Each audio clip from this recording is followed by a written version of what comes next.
All right, here we are back at the same house. It's been about a week. The contractor has mostly done maybe a few little touch-ups. So let's go in and take a look at some of the things that were done, and hopefully you guys can learn something useful. All right, guys, here we go. Don't forget to click on the subscribe, like, and share buttons for me. And right off the bat, this house hadn't been pressure washed in about 3 or 4 years, so you can see what a difference the curb appeal makes just having the house clean. The white pops again. We had a little touch-up paint there along some of the wood where it was a little beat up looking, and on the side was probably the worst right here. You can see it looks significantly better at this point.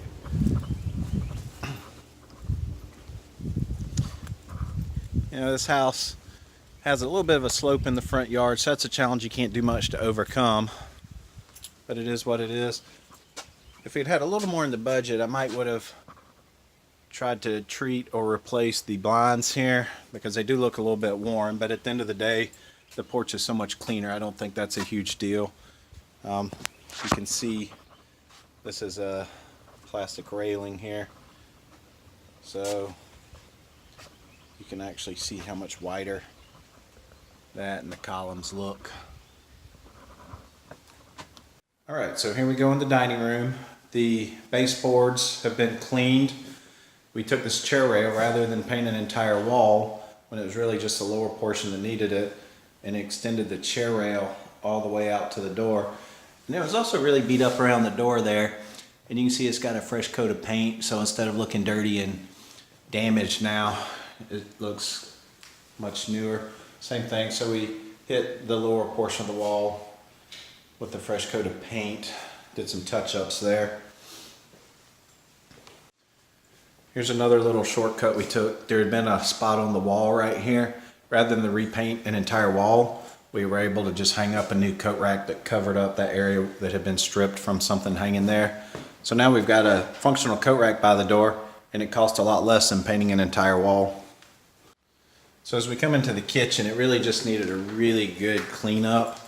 You know, the top of the range had some food stains, little things like that on it. So we came in, the refrigerator's been cleaned. That's a big deal because everyone's always going to open the refrigerator door. They're going to take a look in the cabinets. You can see our cabinet shelves got cleaned out. The oven, inside of the oven got cleaned out. So this stuff looks like you'd be okay coming in and using it now because buyers are going to open your refrigerator, possibly. They're going to look in your cabinets. And here you can see the break. This was the original floor, the darker brown. It was getting sunlight, and there was a rug by the door over there, and that part of the floor around it had faded, and it was very noticeable. Plus a dog kennel had been kept there. So what we did was put in a threshold here, and rather than replace the whole floor because there's no natural, this is the most natural break we had. So we came in and put a luxury vinyl plank, which is a fantastic material, fairly easy to install through here.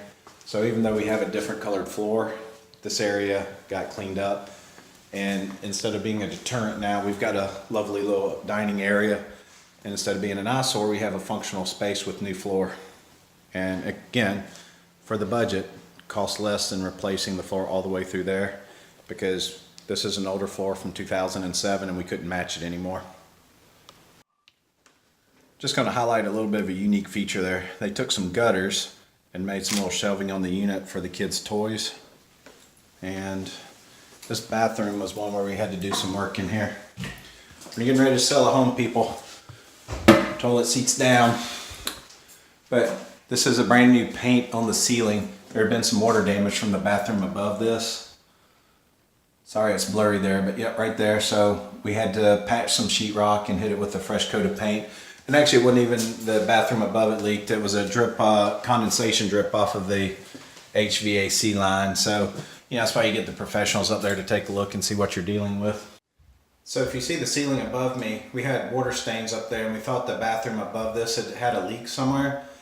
Our general contractor went in and found out that the plumbing is actually fine up there. What was happening is there was an uninsulated duct and condensation was dripping off of the duct, but we didn't find that until we cut through the ceiling. There was no way we could have known, but that duct is now insulated, shouldn't be a problem anymore.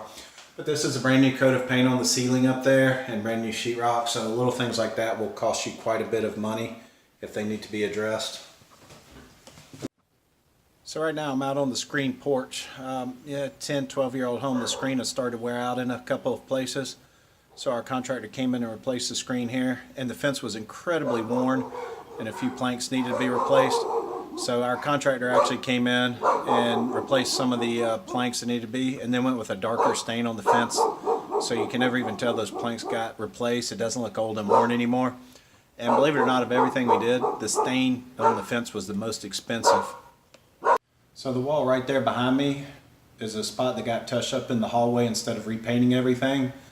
It was an area that we had to address because someone had previously used an eggshell over a flat paint, and even though it was the same color, it had a different texture, so it kind of stuck out. And you could especially see when you were coming up the stairs, because this is right at the top of the stairs. So little tip there, when you're doing painting, make sure you match up not only the color but the type of paint. If you have a flat paint, which if you're getting a house ready to sell, I would recommend going flat because it is very easy to touch up. It blends very well. But if there's an eggshell on the wall, you'll have to do an eggshell finish or a satin finish if it's a satin. But yeah, for the purpose of painting, if you're doing an entire room, I recommend the flat paint. You're going to save a little bit on it, and it's super easy to touch up. And if you try to put something different on a flat paint, yeah, it doesn't work well. So we got that corrected. So this tub previously had the guts of the faucet out, and they were just sitting in the tub from where our contractor couldn't find a leak before, because as our general contractor found out, it was actually a leak off of a condensation line on a duct. So anyway, this has been repaired. Things like that that are mechanical, that are taken apart, will kill your resale. People will not even make offers because they're concerned about what all they're going to find. You know, along that way, not quite as big a deal, but you know, as I walk in here and turn on a light, so the smoke detector, which you see right there, wasn't quite lined up. So you could see a gap of about 1/4 of an inch between the smoke detector and the ceiling, and it looked terrible. So little cosmetic things like that are a problem as well. This room also had some nail pops. We had some nail pops along the wall there that got corrected. Or rather, you can't see, and that's the idea, is you can't tell they were there. There were some stars on the ceiling. We still have the remnants of that, but yeah, so there were some nail pops that got corrected there along the way. Nail pops are another little thing. They're just a cosmetic blemish, but they're a pretty easy fix, so I'd recommend taking care of that. And then we did leave the lavender room in here because this is a home where there's a good chance a family's going to be buying it, and they may have a little girl that loves that lavender room. But this room, and the room we just came out of, was a green room, dark green, and didn't show very well because it was too dark. So this one right here is, again, it was a dark red garnet color for the big USC fan, the Gamecock fan that lived here, and this was his room in the house. But what we had our contractor come in and do, it just was so dark, and the carpet was a little worn out in here, so we replaced the carpet, which cost about $460, and painted the walls, which was just about $200 or so for this room, maybe $250, and has completely transformed the way this room shows. Instead of being a dark, dated feeling room with nasty carpet, it is ready to make into your man cave now. So that's what you're looking for. So I'm in the master bedroom now, and of all the rooms, this one had the most wear and tear from furniture rubbing up against the walls and everything. So the rest of this house is a killing beige, which was a color all the builders used back in the day. We came back with an agreeable gray because this was one of the rooms where the whole thing got painted. So here we go, where you can see the fresh coat of killing beige on this wall. Or I'm sorry, agreeable gray, where we painted over the killing beige.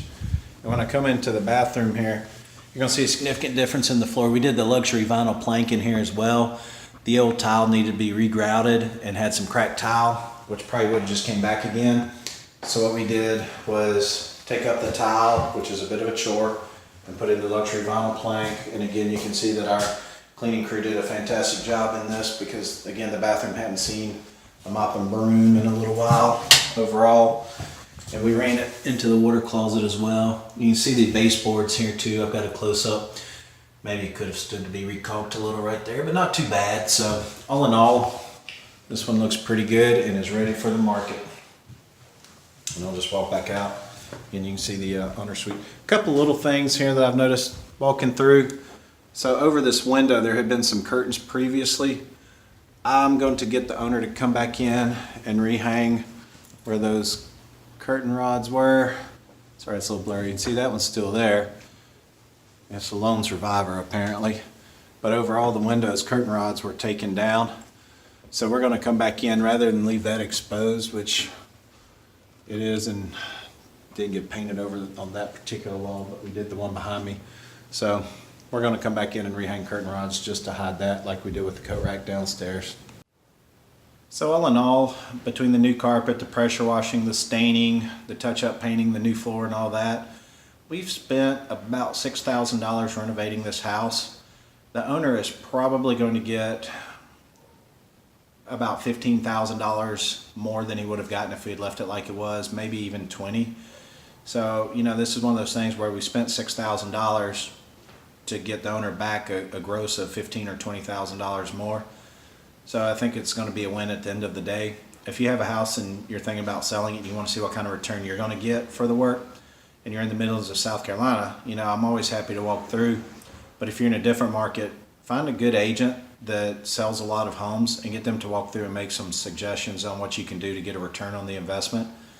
Myself, I've flipped a few houses in the past, so I tend to look at, hey, if we were flipping this house, where am I going to get a return? Where will I not get a return? So I came through and I did the items where I felt we could get a return and not spend any more than we had to. So $6,000 will probably more than double that in terms of what money we get for the house compared to selling it as is was. If you have any comments or questions, just put them in the box below. Leave that comment. I'll get to it when I can. And make sure you click the subscribe button, like, and share the video. Thank you.